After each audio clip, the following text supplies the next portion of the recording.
por nuestra propia cuenta lleguemos a una conclusión, porque de esa manera la enseñanza es mucho mejor. ¿Por qué cuando uno es chico, cuando uno está en la escuela, lo hacen pasar a la pizarra? A veces uno con vergüenza, a veces con temor, a veces con rabia, uno pasaba a la pizarra. Pero le aseguro que los que pasaban a la pizarra aprendían mucho más que aquellos que se quedaban simplemente sentados escuchando. Aquellos que eran capaces de poner en práctica lo que el profesor decía, yendo a la pizarra, equivocándose, pasando una y otra vez, lograban aprender mucho mejor.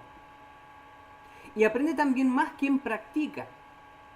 Así que en esto de la reflexión, en esto del pensamiento, no hagamos la vuelta del flojo. Bueno, el flojo no, ni siquiera da la vuelta. No hagamos como el flojo esperando que todo nos llegue masticado y molido listo para llegar y tragar. Hagamos el esfuerzo de masticar, espiritualmente hablando, ¿cierto? De masticar la palabra, de ir un paso más allá. Entonces, es bueno recibir un mensaje ya hecho, ya estructurado, pero es mucho mejor cuando la palabra usted lo invita a reflexionar. Y el llamado del predicador, de Salomón y del Señor, por cierto, es a hacernos reflexionar en la palabra. Y Eclesiastés tiene mucho de esto. Tiene mucho de esta invitación a hacernos pensar, a ponernos ahí contra la espada de la pared. Y de hecho, hermano, nos vamos a encontrar en algunos pasajes de Eclesiastés que uno dice, pero ¿cómo dice esto? Nosotros creemos que la Biblia es la palabra del Señor, ¿cierto? Pero hay algunos pasajes en Eclesiastés que uno dice, pero ¿esto es lo que Dios quiere? Y no es tanto que Dios quiera que nosotros nos comportemos o concluyamos las cosas de esta manera en este libro de Eclesiastés sobre todo. De hecho, el libro de Eclesiastés estuvo cuestionado mucho tiempo y por poco no queda en la Biblia. Porque tenía algunas declaraciones que eran un poco fuertes. Y que eran como bastante humanas más que espirituales. Vamos a pasar por ellas dentro de las próximas semanas y reflexionar un poco. A veces, cierto, uno lee la palabra, pero ¿por qué dice esto Salomón? ¿Cómo llega a esta conclusión? Pucha, parece que nos quiere bajonear más que levantar el ánimo. Pero lo que quiere hacer el propósito es hacernos reflexionar. Muchas veces son momentos de reflexión, cuando a veces, por eso decía adelante en un principio, la hermana Dulce me decía, no, la idea es que quedemos contentos. Claro, esa es la idea. Pero a veces los momentos, por eso que cuando dice la palabra, es bueno ir a la casa del luto, ¿cierto? Porque dice, cuando hay fiesta, cuando hay jarana, cuando hay jauja, todos nos reímos, la pasamos bien. Y el único bueno de eso es disfrutar, es olvidarnos de los problemas. Pero llega un momento en que es necesario aterrizar y pensar en los problemas. Y pensar en las situaciones complejas.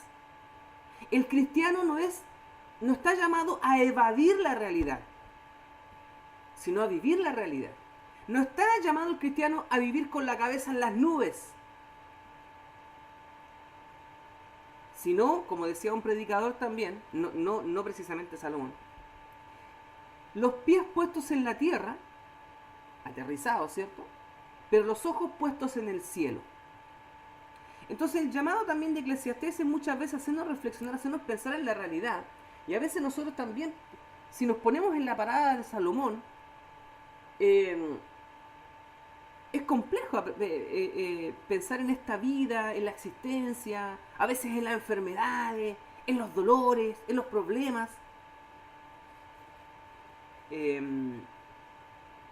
Pero Salomón entiende también que esto es parte de la vida del ser humano. El libro de Eclesiastés cae dentro de la literatura que era conocida en la antigüedad en los pueblos orientales, como esta literatura, por decirlo, de carácter depresivo, ¿ya? Es una rama de la...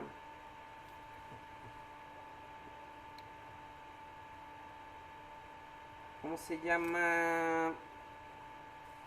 Sí, es un tipo de literatura depresiva, ¿ya? O sea, si uno lee, la verdad, el libro de Eclesiastés, lo lee a conciencia, se da cuenta que es muy diferente a otros libros. Está dentro del grupo de libros de poesía que se llaman poéticos, ¿cierto? Salmos, Proverbios, Eclesiastés y Cantares forman parte de estos libros que son considerados poéticos.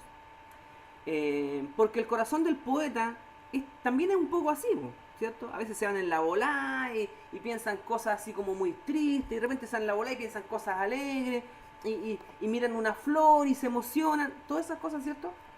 Pero dentro de todos estos libros de poesía, Salmos, Proverbios, Eclesiastés y Cantares, Eclesiastés es uno de los que bajonean más, por decirlo así, y cae dentro de la literatura, como les decía, no tan solo bíblica, sino en esos tiempos cuando se escribió el libro de Eclesiastés, también circulaban muchos libros en el mundo conocido, que eran conocidos como esta literatura depresiva, ¿ya?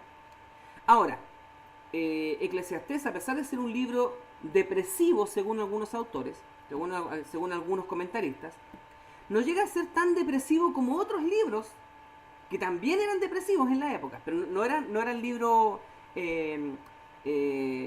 religiosos en el sentido del pueblo de Israel, sino fuera, ¿ya?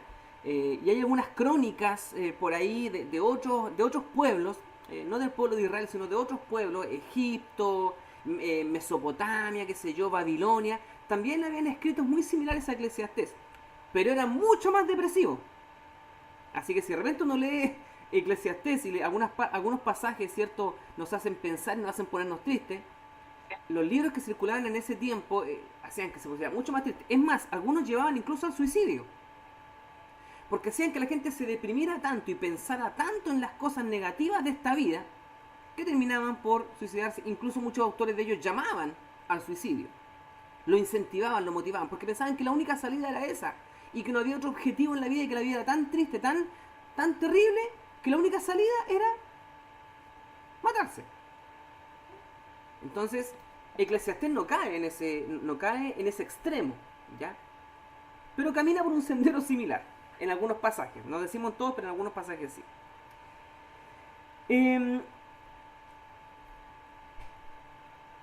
Cuando uno lee el libro de Eclesiastés, bueno, si alguien es nuevo en la fe, si una persona recién se entregó al Señor, recién se convirtió, uno siempre le dice, léase los evangelios, léase el evangelio según San Juan, ¿cierto? Léase el libro de los Hechos, probablemente. Léase Mateo, uno lo manda a leer los evangelios y de repente también, ¿cierto?, lee alguna de las epístolas para que pueda irse interiorizando. O lea los Salmos, o lea los Proverbios. Pero raramente, o sería muy extraño que un líder espiritual le indicara a alguien nuevo en la fe que se fuera a leer Eclesiastés. Sería muy raro que algún líder o algún pastor le aconsejara a un hermano. Supóngase que un hermano anda triste o una persona recién convertida ha andado depresivo, ha andado con problemas, ha andado con dificultades, se ha cuestionado la existencia y el primer consejo que le entrega un pastor, léase el libro de Eclesiastés. La hace peor. La hace peor, porque más caldo de cabeza se va a hacer la pobre persona. Entonces, pero está en la escritura. ¿Qué hacemos con Eclesiastés entonces? Leámoslo, ¿cierto? Y aproximémonos desde la madurez de la fe entonces. ¿Por qué ¿por qué estas precauciones para leer Eclesiastés? Porque tiene un trasfondo de desesperanza y presenta la vida como vacía y sin ilusión. Simplemente vamos leyendo los primeros pasajes, ¿cierto? Vanidad de vanidades, todo es vanidad. ¿Qué provecho? Versículo 3. ¿Qué provecho tiene el hombre de todo su trabajo con que se afana debajo del sol? Ya partimos mal. Estas no son palabras de esperanza. Por el contrario, ¿cierto? Versículo 8. Todas las cosas son fatigosas, más de lo que el hombre puede expresar. Nunca se sacia el ojo de ver ni el oído de oír. ¿Qué es lo que fue? Lo mismo que será. ¿Qué es lo que ha sido hecho? Lo mismo que se hará. Y nada hay nuevo debajo del sol. Entonces, se da cuenta que desde el principio no dice, bienaventurados sean los pobres en espíritu, te alabo, Señor, porque no empieza al tiro con un mensaje de desesperanza más que de esperanza. Si bien, si nos adelantamos, ¿cierto?, al final del libro está lleno de esperanza. Pero el principio ya parte medio mal. Si uno lee, por ejemplo, los salmos están cargados de alabanza, de adoración. Hay algunos pasajes, ¿cierto?, que dicen, alzaré mis ojos a los montes, ¿de dónde vendrá mi socorro? Así como que, ay, ¿quién podrá defenderme? Y después dice, mi socorro viene del Señor, ¿y cierto? Entonces, hay, junto con una voz de clamor, de desesperanza, el siguiente versículo es un versículo que levanta el ánimo, ¿cierto? andaba yo triste por ahí, no podía levantar cabeza, pero el Señor, ¿cierto? Entonces, los salmos están cargados de ese tipo de pasajes donde hay un versículo de desesperanza, pero el versículo siguiente ya está cargado de esperanza. Pero Eclesiastés no, Eclesiastés parece que va de un pasaje a otro, como machacándonos en la cabeza de que todo es terrible, de que todo es triste y que nada tiene sentido en esta vida. Si alguien lo toma y lo lee como único libro en la Biblia, va a decir, bueno, ¿qué es este llamado? ¿Qué son las buenas noticias? ¿Qué es el Evangelio? Dice que el Evangelio son buenas noticias, pero Eclesiastés no tiene buenas noticias. Es un libro que es confuso en algunos puntos, pero la idea es que nosotros aprendamos de este libro cuál es el trasfondo real que nos quiere enseñar. Así que hay un trasfondo de desesperanza que nos presenta una vida vacía, sin ilusión. No es un libro que esté cargado de alabanza y de adoración, como los salmos, ¿cierto? No hay, como en los salmos, un versículo de descanso. Luego de que hay un dolor, hay un versículo que es tenso, el siguiente es un versículo de descanso. Eclesiastés no está construido de esa manera. También en algunos pasajes de Eclesiastés nos aparecen algunos consejos que son medio como tirados de las mechas. Les vamos a estar viendo también más adelante. Cuando habla acerca de que lo único que interesa acá es comer y beber, y que eso es lo bueno de la vida, ¿cierto? Entonces a veces tiende como, bueno, ¿cuál es la idea? O sea, ¿somos llamados a una vida de prudencia o de desenfreno? Entonces es complejo a ratos también este libro de Eclesiastés. Pero si lo interpretamos correctamente y entendemos el propósito del libro, ¿cierto? Podemos llegar a buenas conclusiones. En primer lugar,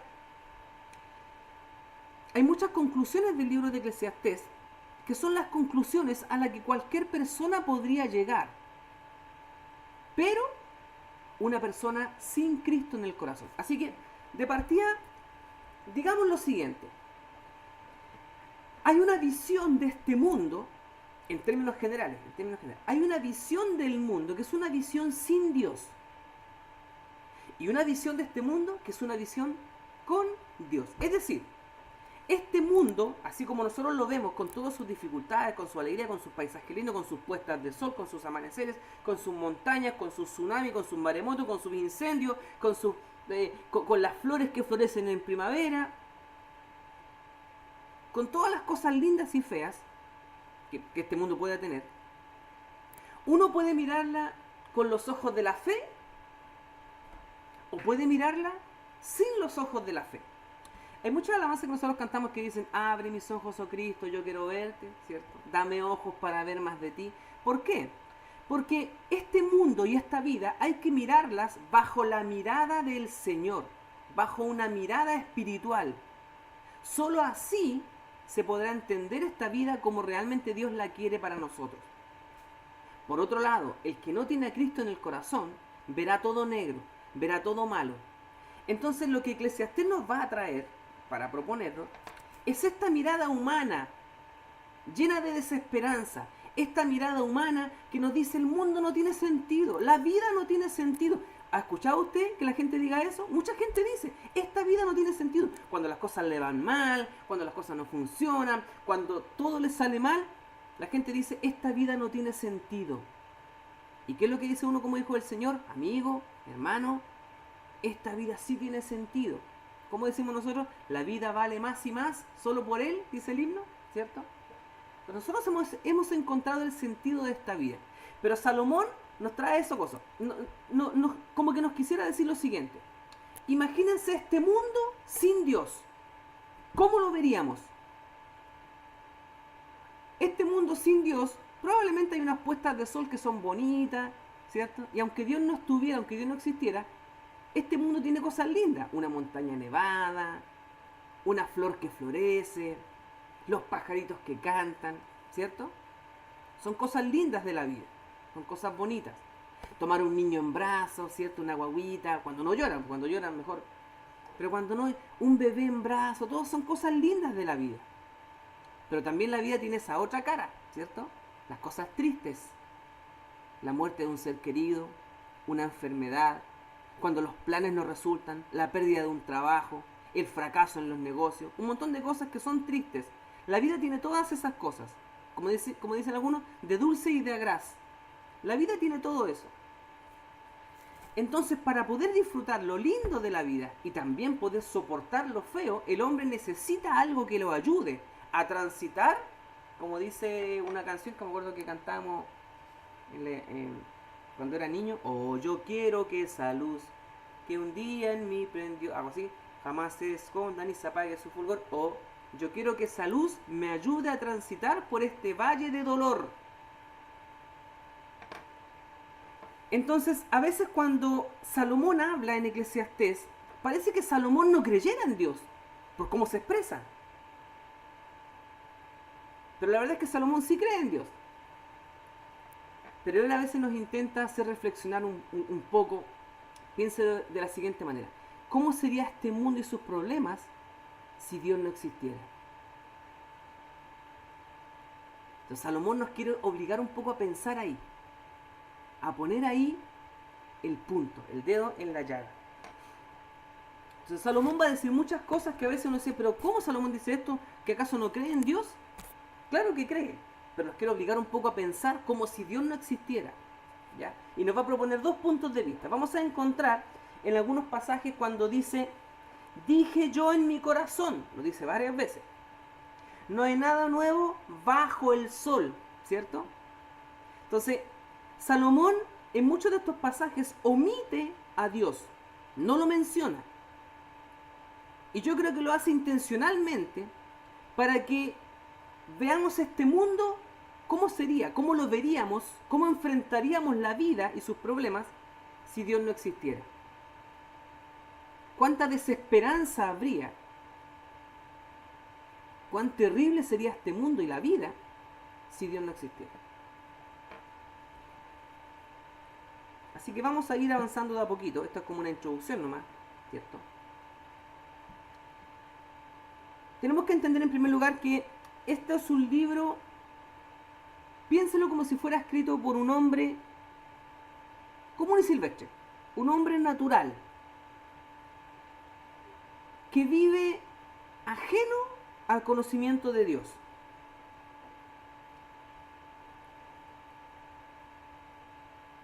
A un hombre que no es capaz de ver a Dios en las cosas que ocurren a su alrededor.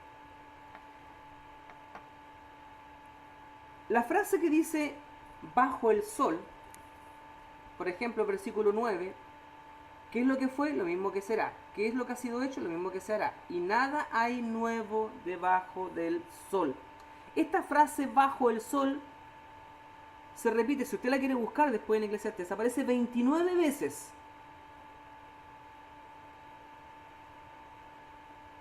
Entonces, si quiere después usted las puede buscar. Si encuentra más me avisa, si encuentra menos también me avisa, ¿ya? Pero ya, si ocurre más de 20 veces, y de hecho ocurre más de 20 veces, bajo el sol. No dice bajo Dios, no dice bajo el Señor. Es más,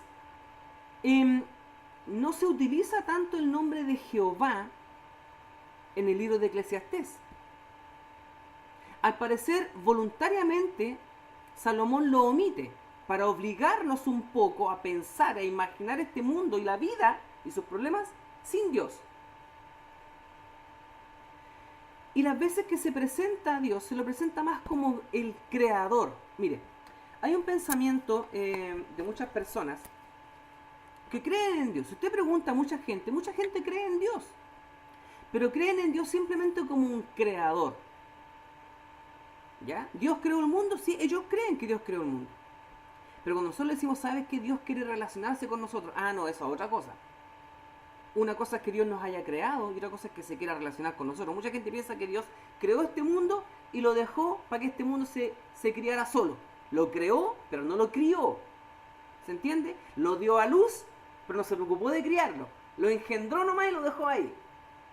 Entonces, así se entiende un Dios como solo creador. Pero no que se interese en el ser humano y no que se interese en su historia tampoco. Entonces, hay un concepto de Dios que es ese Dios simplemente creador. Y Salomón nos quiere llevar por esa vereda un poco, por la vereda del Dios creador. Y que analicemos. Dice, está bien, tú crees en Dios, está bien. Pero cuán diferente es simplemente creer en un Dios creador a creer en un Dios criador, que nos cría, que nos alimenta, que nos da pechuga, ¿cierto? Que nos saca los chanchitos, que nos arropa en la noche, que nos cuida, que nos lleva de la mano. Es distinto pensar en ese Dios. Y la gente a veces prefiere creer en ese Dios creador y no en el Dios criador, que nos guía, que nos lleva. Es por eso que a veces en algunos pasajes de Eclesiastés uno no ve a ese Dios que nos lleva de la mano. No ve a ese Dios que nos cuida, que nos toma en brazos, que nos consuela, que nos levanta, como el que uno encuentra en los Salmos. Sino que simplemente se encuentra con un Dios creador. Que Él es el que origina la creación. Pero más allá ya es otra cosa. Y hay gente que cree en Dios así, ¿eh? Probablemente la gente más triste y con menos esperanza, uno dice, pero ¿cómo si tú crees en Dios vives de esta manera? ¿Cómo si crees en Dios no tienes esperanza? Porque creen simplemente en un Dios creador y no criador. ¿Se entiende, cierto, la diferencia? Es como decimos nosotros el padre que engendra, el padre biológico, pero el padre que cría, ¿cierto? Que educa, que enseña, que lleva de la mano, eso es distinto. Por eso que a veces también se dice que los padres adoptivos muchas veces, cuando, no sé, uno ha escuchado muchas entrevistas por ahí, personas, o tal vez personas conocidas, ¿cierto? Que dicen, no, este es mi papá. Oye, pero si no es tu papá biológico. Puede que no sea mi padre biológico. Puede que no sea el que me dio la vida. Pero es el que me ha criado y me ha llevado de la mano. Por lo tanto, Él es mi papá del corazón. Ahora, Dios nos crea y nos cría. Pero alguna gente prefiere simplemente creer en un Dios engendrador. Quiere creer en Dios como un padre biológico. Por eso que hay ese desapego de Dios. Y no se entiende a este Dios como padre. Entonces, cuando Salomón escribe Eclesiastés, nos lleva un poco por esa vereda a ver a Dios como un creador nomás. Y yo me las arreglo solo. Por eso que me hago tanto caldo de cabeza. Por eso pienso en tantas leceras, como las que pensaba Salomón a veces. No es que piense lecera, pero eso nos dice, pero ¿cómo Salomón pensaba esto? ¿Cierto? Bueno, nos quiere obligar un poco a pensar también. Por eso que le decía yo en un principio, la idea es que pensemos y Eclesiastés nos va a llevar para allá. Por eso que la traducción hebrea de Eclesiastés es Kohelet, el congregador, el que nos reúne y nos pone a pensar. Es como que nos sentáramos en una mesa redonda en la iglesia y lanzáramos el tema y cada uno entregara su reflexión. No que simplemente uno enseñe y los otros, ¿cierto?, escuchan nomás, sino que cada uno es obligado a pensar. Es como que yo le hice una pregunta a cada uno de ustedes. Lo obligo a pensar, lo obligo a reflexionar y que me entregue una respuesta. No importa que la respuesta sea incorrecta o que sea correcta, no va por ese lado. No va por preguntas, no va por respuestas correctas o incorrectas, sino por hacernos reflexionar, hacernos pensar. Y cada uno de ustedes tiene un pensamiento al respecto. Eso es lo que Kohelet, el predicador, quiere lograr en nosotros. ¿Ya? Lo que Dios finalmente quiere lograr en nosotros. El propósito del libro debe ser el demostrarle al hombre lo absolutamente vacío que es todo lo que se encuentra bajo el sol, aparte de lo que se encuentra por encima del sol. ¿Se acuerda que hay un himno que dice más allá del sol, más allá del sol? Por eso que decía en un principio, cuando dice lo que está debajo del sol, nos muestra lo terrenal. Pero también la invitación es saber más allá del sol, lo que está por encima, la revelación y la salvación del Señor. Vamos a avanzar un poquito. Ay, ¿dónde dejé la hoja? La hoja. Aquí está la hoja. Déjenme leer lo siguiente. Dentro de la literatura de sabiduría del antiguo cercano oriente, hubo un estilo de escritura que podemos llamar literatura pesimista. Eclesiastés es su único ejemplo en la Biblia, pero la tradición se remonta al menos hasta el año 2000 antes de Jesucristo, tanto en Egipto como en Mesopotamia, lo que yo les decía hace un rato atrás. Sin embargo, Eclesiastés es pesimismo, pero con una diferencia. Porque otros escritos pesimistas eran fríos, sensuales y desprovistos de una nota de esperanza. Hay una obra babilónica llamada El diálogo del pesimismo, donde el suicidio es la única respuesta al problema de la vida. En la historia épica de Gilgamesh, no sé si alguien alguna vez lo habrá escuchado por ahí mencionar, Gilgamesh el Inmortal, ¿ya? Es una novela, es probablemente una de las novelas más antiguas que existen y de la cual se tiene registro escrito, ¿ya? Se le declara a Gilgamesh y le dice: tú no encontrarás la vida que persigues. Es decir, hay escritos que eran netamente pesimistas. Y Eclesiastés es de este tipo de literatura, aunque no tan extrema como eran ciertos en otros pueblos. Hay tres rasgos que aparecen en Eclesiastés y que vamos a considerar nosotros en el estudio de Eclesiastés. Lo dije hace un rato atrás, que van a haber dos divisiones: lo celestial y lo terrenal. Lo que está debajo del sol, lo terrenal, y lo que está arriba en el cielo, que es lo celestial, ¿ya? Debajo del cielo, debajo del sol, dice. Y lo que está sobre la tierra. Eclesiastés capítulo 5, versículo 2, solo para mencionarlo. No te des prisa con tu boca, ni tu corazón se apresura a proferir palabras delante de Dios, porque Dios está en el cielo y tú sobre la tierra. Así que quiere dejar clara una cosa también, ¿cierto? Salomón, ¿cierto? Diferenciar en estas dos cosas, lo que es celestial, lo que está en los cielos y lo que está en la tierra. Y diciéndolo de cierta manera, hay una distancia tremenda. ¿Se acuerda cuando dice: mis pensamientos son más altos que vuestros, así como los cielos de la tierra están de lejanos, así son mis pensamientos más que vuestros pensamientos, dice el Señor? Y indicándonos un poco que nuestra posición terrenal, nuestra posición aquí en la tierra, a veces nos hace ver las cosas completamente distintas a como Dios las ve. Nosotros tendemos a humanizar a Dios. Hay un pasaje en la Biblia, la otra vez lo anoté porque me gusta mucho, que dice: pensaste que yo era como tú. Entonces a veces nosotros sacamos conclusiones que tienen que ver con nuestra humanidad, con nuestra esencia terrenal, cuando Dios quiere que pensemos de manera celestial. Y Salomón se obliga un poco a pensar de manera terrenal para darnos a entender al final del libro, ¿cierto?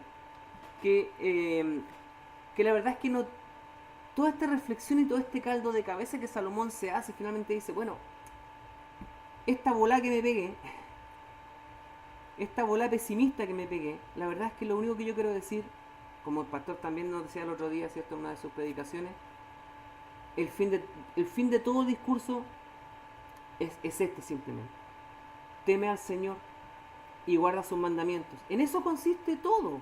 Eso es todo, dice. Pero para llegar a esa conclusión se da la media vuelta.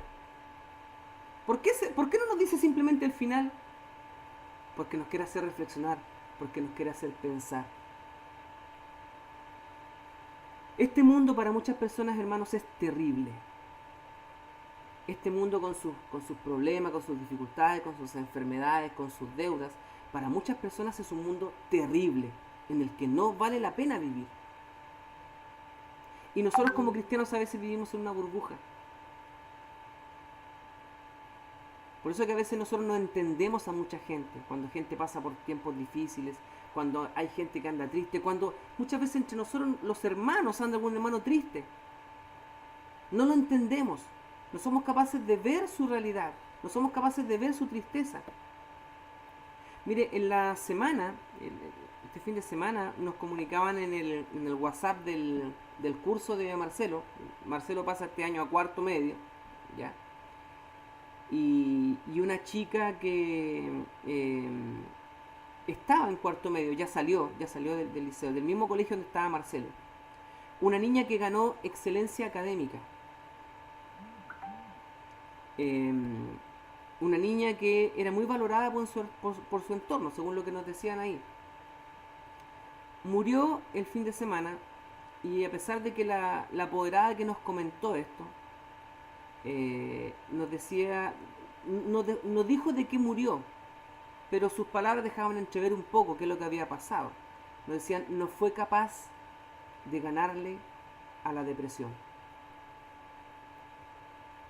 Uno puede sacar sus conclusiones de eso.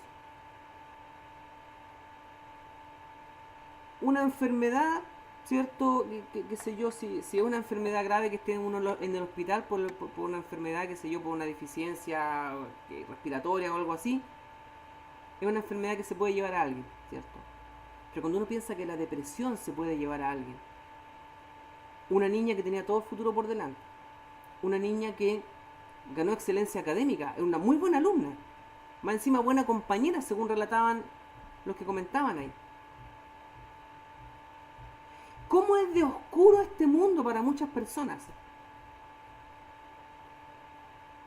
Y nosotros como iglesia, hermano, no solo nuestra iglesia, sino muchas iglesias alrededor del mundo, le dieron la espalda a este problema.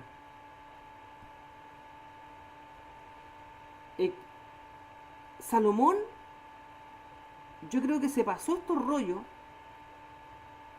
y probablemente anduvo con la cara larga mucho tiempo y probablemente en estados depresivos y en estados de gran tristeza, y algunos pensarían, ¿qué pasa por la cabeza del rey?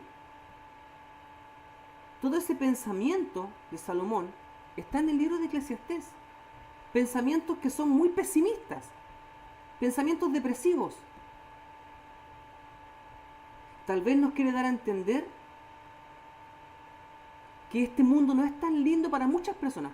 Puede que para usted y para mi hermano este sea un tiempo lindo. Carlitos con Rosita ahí nos están contando cosas muy lindas que están pasando, cosas lindas que están viviendo ellos en su vida. Y nos alegramos por eso. Pero también hay mucha gente que la está pasando mal. Y a veces nosotros no, o queremos mirar para otro lado, o queremos pensar que la vida cristiana es todo jauja, felicidad y saltando como becerros en la manada. Y no nos damos cuenta que hay mucha gente que la está pasando mal. Yo creo, hermanos, que Salomón nos quiere hacer ver también este lado triste de la vida. Y no quiere decir que usted y yo salgamos bajoneados de aquí, ¿cierto? Sino entender que mucha gente, hermano, lo está pasando mal. Y que mucha gente está triste hoy día. Y que mucha gente... Yo sé, una colega a principio de semana me decía, me voy con licencia 2 semanas porque no pude resistir, porque colapsé aquí en el trabajo. Y esta colega es conocedora del Evangelio y estuvo pasando por tiempos muy difíciles con su hijo. Mi colega que trabaja conmigo en el tiempo de pandemia estuvo con depresión y él también es creyente, aunque tal vez no se congregaba siempre, no andaba, ¿cierto? Y pasó por un momento de debilidad espiritual y fue atacado por la depresión. Y uno hablaba con él y parece que andaba completamente perdido, no reaccionaba. Y esta última semana ha estado súper bien, ha estado conversando y está muy animado y todo. Pero son creyentes, hermanos en la fe, y que lo están pasando mal, que están pasando por este valle de sombras. Entonces, alguien podría haber dicho en algún momento de la historia, ¿sabéis qué? Saquemos el libro de Eclesiastés y no lo pongamos en la Biblia, porque la gente se puede poner muy triste cuando lo lea. Pongamos puras cosas lindas nomás. Y alguien puede haber dicho, no, pongamos las cosas como son. Digamos que Isaías estuvo triste. Digamos que Elías pasó por momentos terribles. Digamos que David fue perseguido y la pasó mal y sufrió. Oye, ¿por qué mejor nos sacamos esa parte cuando dice que Jesús oraba y que sufría y cuando dice mi alma está muy triste hasta la muerte? No, ¿cómo vamos a poner eso?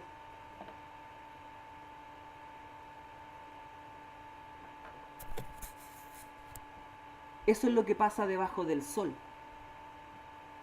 Eso es lo que pasa debajo del cielo. Hay cosas tristes, hay cosas que complican la existencia. Dios quiere, hermanos, en creo que estos últimos años, este último tiempo, que nos demos cuenta de las cosas que pasan a nuestro alrededor. Sandra nos leía el otro día, nos contaba un poco acerca de lo que salía del corazón de esta madre. Wow, y espero tiene de todo. Es como una novela condensada en un párrafo de Facebook. Es ver una novela de las cosas que están pasando. Y aún así era capaz de mirar con alegría y esperanza esta madre. Y de dar gracias a Dios.